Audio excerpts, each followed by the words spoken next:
కూర్చున్న కూర్చులో బాగా వెనకాల కూర్చొని చక్కగా పాటలు పాడుతూ ఉంటే జనాలు పాటలు పాడుతూ ఉంటే కుర్రోడు వింటూ ఉన్నాడు.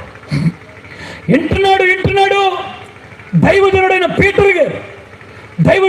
పీటర్ వాక్యానికి సమయం ముందు ప్రార్థన చేస్తూ ఉన్నాడు. ప్రభువా, ఈ రాత్రి నిజంగా ఎవరినైతే మాట్లాడాలనుకుంటున్నావో నువ్వు మాట్లాడు అని చెప్పని అతడు ప్రసంగం ఒకటైతే బలిపీఠము ఎక్కి ప్రార్థన చేస్తూ ఉంటే ప్రభు అంటూ ఉన్నాడు, నువ్వు మాట్లాడవలసింది ఇది కాదు, నేను మాట్లాడవలసింది ఇంకొకటి ఉందని దైవజనుడికి దేవుడు ప్రేరేపిస్తే నేను మాట్లాడతాను, నువ్వు నాకు సాక్షి అని దైవజనుడు ఏమాట తెలుసా?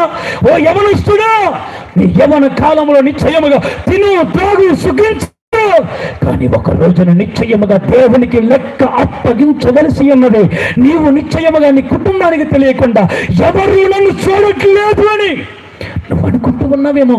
జాగ్రత్త, ఈ రాత్రి దేవుడు నిన్ను చూస్తున్నాడని చెప్పిన వెంటనే ఇది మనసులో ఏమనుకున్నాడు తెలుసా?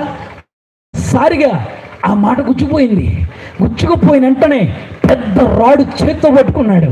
ఈయనకి ఎవడో నా గురించి చెప్పాడు, నా గురించి చెప్పకపోతే ఆయనకి ఎలా తెలిసింది అని ఒకే ఒక ఆలోచనతో రాడు తీసుకుని ఎప్పుడు ముగిద్దామా, గుంపులో గోయిందా అంట కొట్టేద్దామని చెప్పాను, రాడు తీసుకుని చూస్తా కూర్చున్నాడు. మనోడు పళ్ళు బిగబెట్టాడు, రాడు ఎలా ఎత్తి చూస్తూ ఉన్నాడు. దైవజనుడు వాక్యం ముగించాడు. ఆటకాలు ఇవ్వడానికి సిద్ధపడుతూ ఉండగా జరిగిన అద్భుతమైన కార్యం ఏంటో తెలుసా?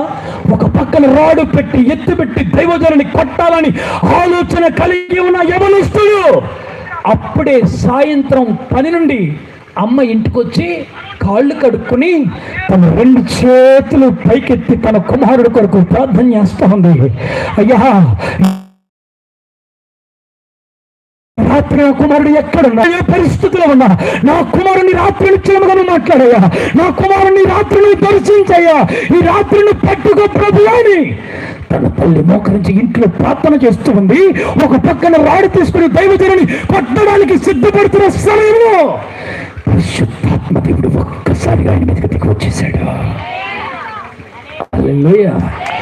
ఎప్పుడైతే దిగి వచ్చాడో అరగంట సేపు గుండెలు పాదుకుని తన హృదయాన్ని రొమ్ములు గుద్దుకుని ఏడుస్తూ పరిశుద్ధాత్మ దేవుడి తనలో ఉన్న పాపాన్ని ఒప్పింపజేశాడు. హల్లెలూయా. గుండెలు పాదుకుని ఏడుస్తూ ఉంటే దైవజనుడు ఆల్టకాలు వచ్చాడు. మీలో ఎవరైనా సరే రక్షించబడాలని ఆశపడుతున్నారా? మీ చెయ్యి పైకెత్తన్న లోపులోనే వెంటనే రాడు కింద పడవేసి దైవజనుడు పాదాలు పట్టుకుని ఏడుస్తున్నాడయ్యా, ఇదిగో ఎవరో నా గురించి చెప్పారని ఒక ఆలోచనతో నేను రాడు పెట్టి మిమ్మల్ని కొట్టాలని చూశాను. మీరు మాట్లాడిన ప్రతి మాట నా తాకి నా హృదయాన్ని నొచ్చుకుంది. ఇదిగో ఈ రాత్రి నేను మారడానికే ప్రభు నన్ను ఇక్కడికి నడిపించుకున్నాడేమో అని చెప్పిన వెంటనే అక్కడ ఉన్న వాళ్ళందరూ కూడా సంతోషపడ్డారు. ఉన్నారు వాళ్ళు చదువుతున్న చదువులు, వారి ఆలోచనలు ఎలాగున్నాయి? కేవలం వారికి కావాల్సింది కొనివ్వడమే కాదు, ఎంతైనా ప్రేమ ఉన్నాయి, కానీ ఆ ప్రేమ వాడిని నరకంలోనికి పోయేంత ఆ ప్రేమ నీ మీద ఉండకూడదు. నీ ప్రేమ వాడిని నరకంలోనికి గింటేయకూడదు. నీ ప్రేమ వాడిని నిత్య జీవానికి వెళ్ళకుండా ఆపేద ఉండకూడదు. నీ ప్రేమ ఎలా ఉండాలంటే నిశ్చయముగా దేవుని ప్రేమతో ముడివేయబడిన ప్రేమగా ఉండాలి. దేవునికి స్తోత్రం. రాత్రి ప్రభు మనతో మాట్లాడుతున్నాం సరే, మనం కనిపెట్టాం ప్రభా, నీ దగ్గర నా ప్రార్థన జీవితం ఎంత, నీ దగ్గర నాకు ఉన్న సహవాస అనుభవం ఎంత, జీవితం ఎంత, నీ దగ్గర నాకు ఉన్న సహవాస అనుభవం ఎంత, నీ దగ్గర ఇదిగో నా భక్తి జీవితం ఎంత, నీతో నాకున్న పరిశుద్ధ జీవితం ఎంత అని ఎప్పటికప్పుడే మనల్ని మనమే ఏనాడైనా పరిశీలన చేసుకున్నామా?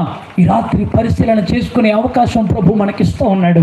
ఈ రాత్రి సరి చేసుకునే భాగ్యం దేవుడు మనకిస్తూ ఉన్నాడు. దేవుడు మనకిస్తా ఉన్నాడు. కనుక ఆనాడు వాక్యం అనే బాణం వారి హృదయంలో నొచ్చుకున్న వెంటనే వారు రక్షించబడ్డారు. ఈరోజు మనం రక్షించబడుతున్నామా? మారు మనసు పొందుతున్నావా? యేసుక్రీస్తు నామం పేరిట ఇదిగో మనము బాప్తిసం పొందుతున్నామా? ఆలోచన చేయి. దేవుని వాక్యం సెలవిస్తూ ఉంది, మనం రక్షించబడాలని ప్రభు కోరుకుంటూ ఉన్నాడు.